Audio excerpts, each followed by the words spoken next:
ஒரு பிரம்மாண்டத்தான கட்சி வந்து எங்க கூட்டணிக்கு வரும்னு சொல்லியிருக்காரு சார். என்ன பிரம்மாண்டமான கட்சி வரப்போகுது? இப்ப யாரும் இல்லைன்னு அர்த்தம். ரங்கராஜ் பாண்டே நான் சொல்றது கரெக்டா தப்பா? அறிவு நாணயம் இருந்தா பதில் சொல்லுங்க. சுமன் ஸ்ரீராமன் அறிவு நாணயம் இருந்தா பதில் சொல்லுங்க. சவுக்கு சங்கர் அறிவு நாணயம் இருந்தா பதில் சொல்லுங்க. சீமான் வச்சு ஜாலியா வச்சு செய்வாரு விஜய. குழப்பத்தில் இருக்கிறாரு எடப்பாடி பழனிசாமி. ஐயா மன வலிமை இழந்துட்டீங்களா எடப்பாடி பழனிசாமி ஐயா? அப்போ நீங்க ரவீந்திர துரைசாமிக்கு வீடியோவையும் ஆடியோவையும் கேட்கக்கூடாது, பார்க்க கூடாது.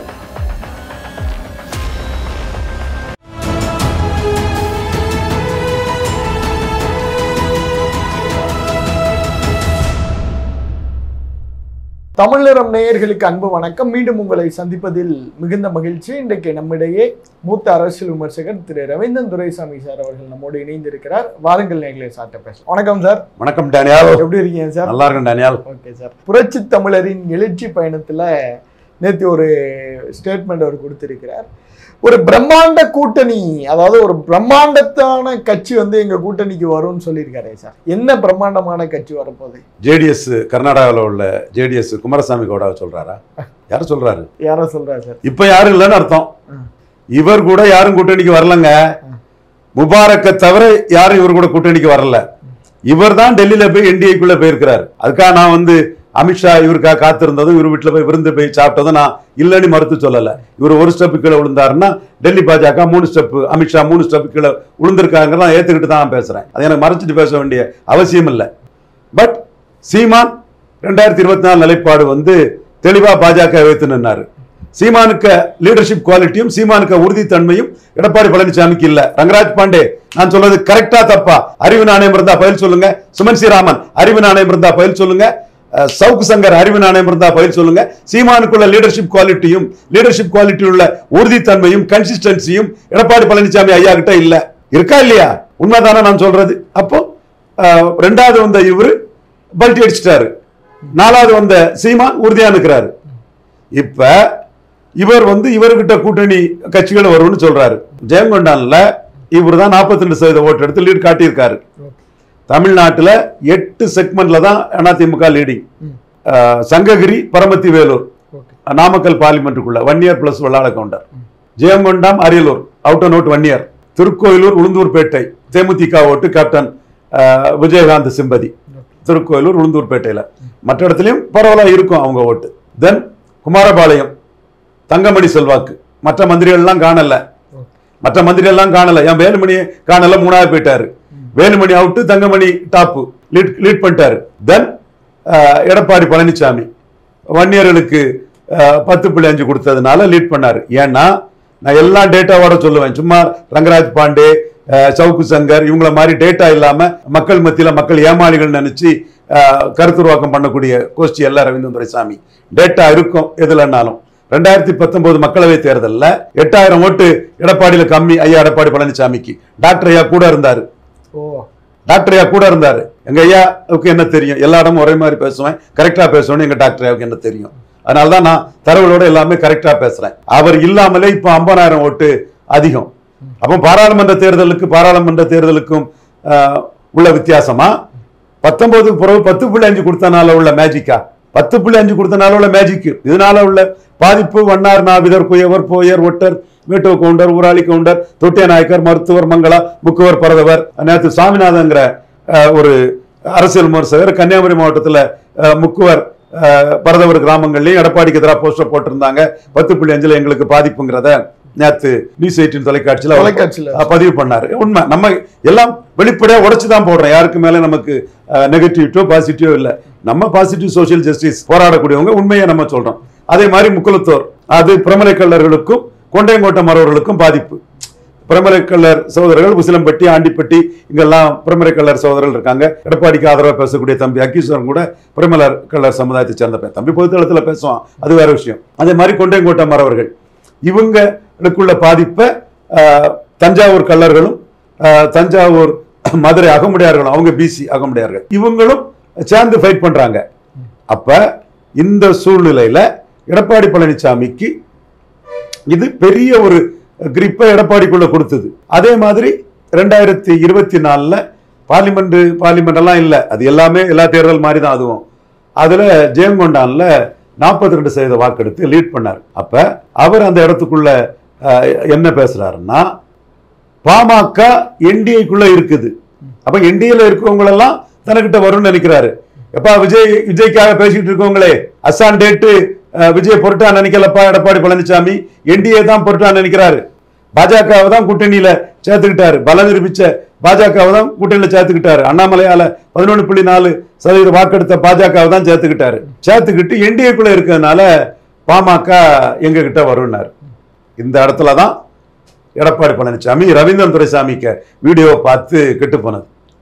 பார்க்க கூடாது, என் வீடியோ எல்லாம் பார்க்க கூடாது, எடப்பாடி பார்க்க கூடாது, அதை பார்த்து அதுக்கு ரியாக்ட் பண்ணக்கூடாது. அதுக்கு ரியாக்ட் பண்ணிட்டார். இந்த இடம் தான் எடப்பாடி தோக்குற இடம். மன வலிமை உள்ள ஒரு தலைவரை ரவீந்திரன் துரைசாமி அந்த பேரை கேட்டு அவன் என்ன சொல்றான்னு பாத்தீங்கன்னா சிக்கல் தான், உண்மையிலே சிக்கல் தான். அப்ப அவருக்கு சொல்லிடுங்க சார், தயவு செய்து என் வீடியோ. அவருக்கு நல்லது என் வீடியோ பார்க்காம இருக்கிறது. நான் அவரை மதிச்சு தான் பேசுவேன், அவருக்கு திறமைகளை புகழ்ந்துதான் பேசுவேன், அவர் ராஜேந்திரிங்கிறதான் பேசுவேன், அவரு வந்து பிராக்டிகல் பொலிட்டிஷியன் தான் பேசுவேன், அவரு தனக்கு முன்ன இருக்கக்கூடிய அதிக லாபத்தை தான் கையில எடுக்கிறதுக்கு வேலை பார்ப்பீங்க. பின்ன அது பார்த்துட்டு இருக்குன்னு அவருக்கு தெரியாதா? அது நல்லாவே தெரியும் அவருக்கு. சோ அந்த இடத்துக்குள்ள ரவீந்திரன் துரைசாமி என்ன பேசுறாங்கிறதுக்குள்ள நீங்க கவனிச்சீங்கனாலே உங்க ஸ்கீம் வந்து கெட்டுப்போம். அதனாலதான் நான் எடப்பாடிக்கு ஆட்கள் டாம் டிக்கன் கறி குப்பம் சுப்பேன் யாரையும் மதிக்கிறது கிடையாது. நான் மதிக்கிறது உண்டு, அவங்களோட பொருட்படுத்த கிடையாது. மனிதர்களா நண்பர்களா சோதரர்களா மதிக்கிறது அது வேற. அவங்க கருத்துக்கு நான் பெருசா மதிப்பு கொடுக்க கிடையாது. ஏன்னா எடப்பாடி நம்ம கருத்துல மறல்றாருன்னு நமக்கு தெரிஞ்சு போச்சு. நாம என்ன சொன்னோம், 90 தொகுதியில பாமக இல்லாம எடப்பாடி பழனிசாமியால ஃபைட் பண்ண முடியாது நம்ம சொன்னோம். இன்னைக்கு பாமகவில் தந்தை மகனுக்குள்ள பிரச்சனை இருக்குனாலும் கூட நம்ம பாமகங்கிற பேர்ல தான் அதை சொன்னோம். இதுல மற்ற சென்னை வாழ் அரசியல் ஏசி ரூம் ஒரு சில என்ன சொல்லுவாங்க, பாமகவுக்கு வேற என்ன இருக்கு, எடப்பாடி எப்படி பாமக இல்லாம அங்க ஃபைட் பண்ணிடுவாரு, ஹாஃப் எம்டி ஹாஃப் ஃபுல்ல. நீ எடப்பாடிக்கு ஹாஃப் ஃபுல்ல பாக்குற, நான் ஹாஃப் எம்டி எடப்பாடிக்கு இருக்குதுங்கிறத நான் பாமக சென்ட்ரிக்கா பாக்குறேன். அதுல ஜெயங்கொண்டான் கூட்டத்தை பார்த்து விஜய் தனிச்சு போனா எப்படி போறாரு, என்ன சொல்லி போறாரு, என்ன ஃபார்மேட்ல போறாரு, அப்ப யார் யாரெல்லாம் எப்படி இருக்காங்கலாம் பார்த்தான் சொல்ல முடியும். ஆனா விஜய் தனிச்சு போறதுல எடப்பாடியும் எடப்பாடி பதறாரு. சீமான் அதை ஜாலியா எடுத்துக்கிறாரு. சீமான் விஜய ஜாலியா வச்சு ஆடுவார் பாருங்க, சீமான் வச்சு ஜாலியா வச்சு செய்வாரு விஜய. பொறுத்திருந்து பாருங்க, இப்பவே அந்த ஜாலியா இது வர ஆரம்பிச்சு பாத்தீங்களா. விஜய் மேட்டர்ல சீமான் அதை ஜாலியா டீல் பண்றது ரொம்ப தெளிவா உங்களுக்கு எல்லாம் தெரியுது பாருங்க.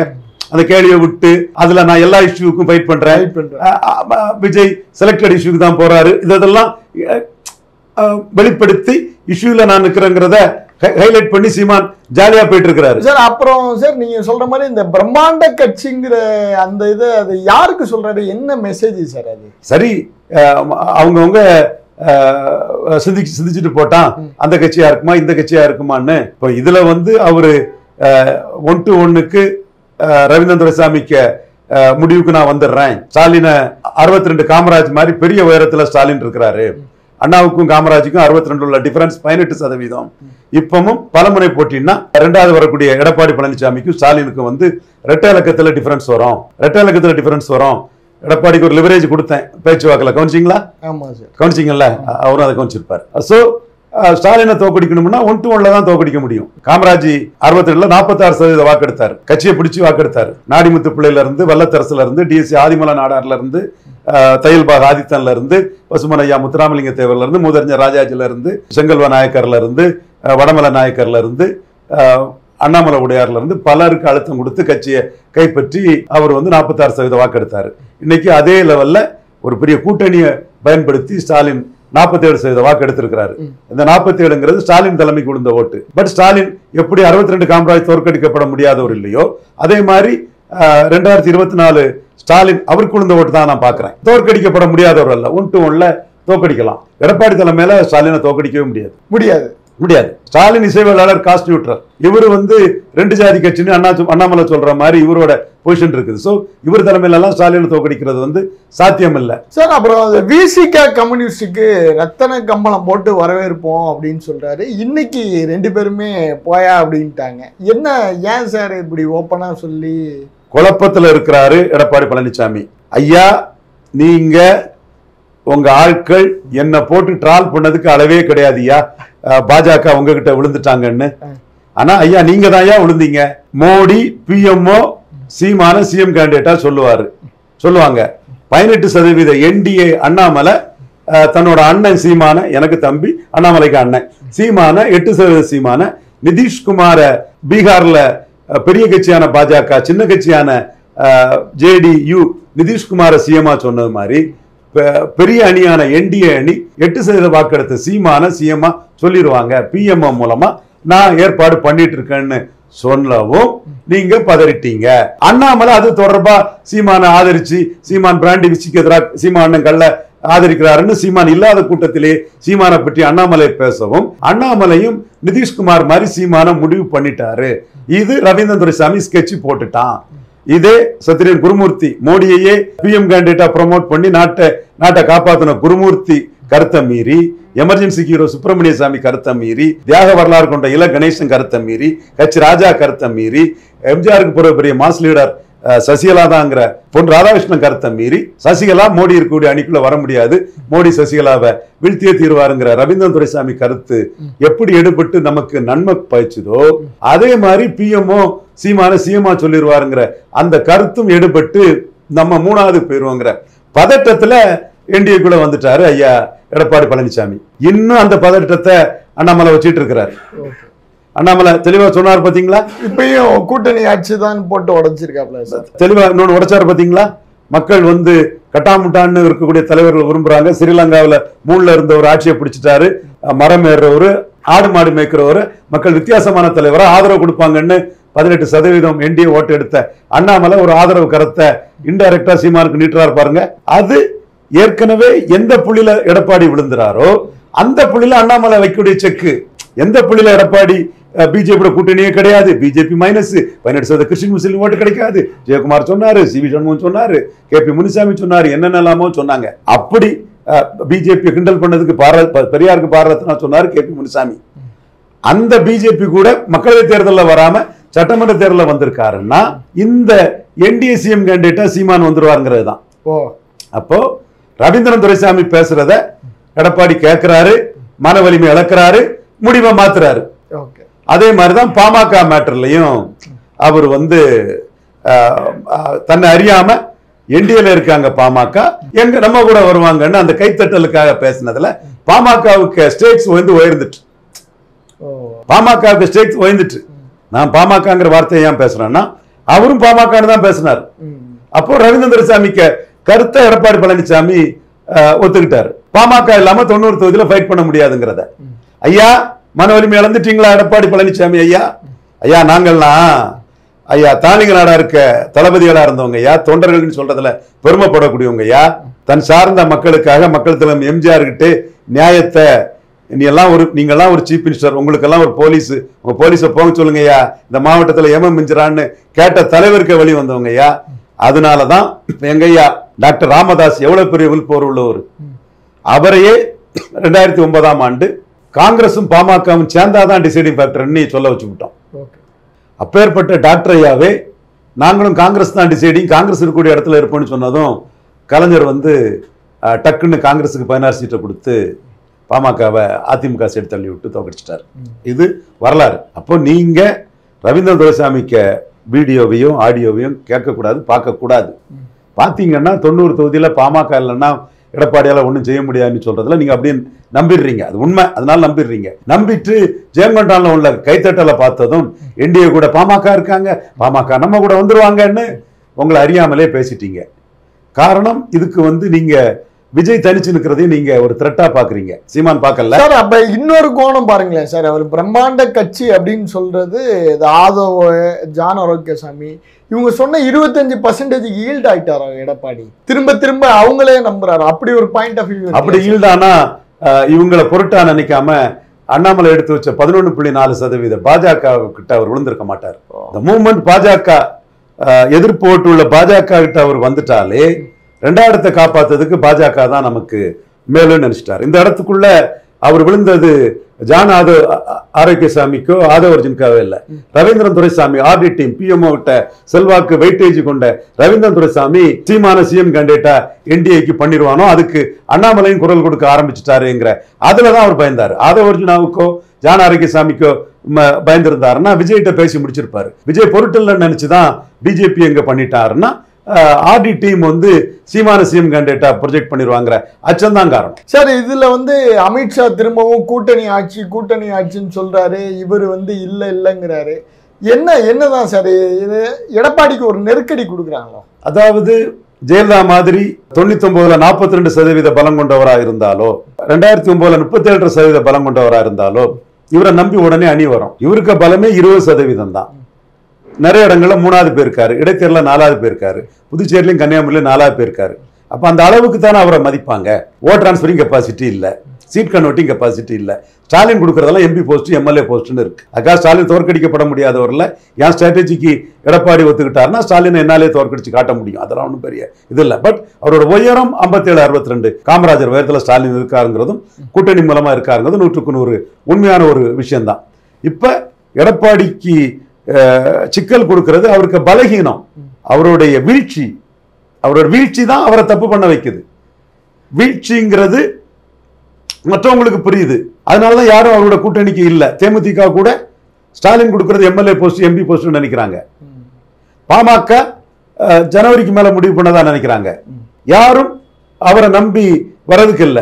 பாஜக மட்டும்தான் ஒரு 20% உள்ள வருது. அகில இந்திய அளவுல இடதுசாரிகள் வந்து பாஜக எதிர்ப்பு அதிகரிக்கும் போது பாஜக எதிர்ப்பை குறைக்கிறதுக்கு ஐயா எடப்பாடி பழனிசாமி உதவுறாருன்னு ஐயாவுக்கு நான் நன்றி தெரிவிச்சுக்கிறேன். மோடி சார்பா உள்ள ஏத்துக்கிட்டாங்க. இப்ப பாத்துக்கிட்டீங்கன்னா 21ல கூட ரொம்ப கம்ஃபர்டபுளா இருந்த மாதிரி தோணுச்சு சார். இப்போ ஒரு பதட்டம் இருக்கு, ஏதோ ஒரு அழுத்தத்துல எடப்பாடி இருக்கிற மாதிரி தோணுது சார். 21ல ரெட்டை தலைமை, அது ஒரு பொதுத்தள தலைமைங்கிற இமேஜ் இருந்தது.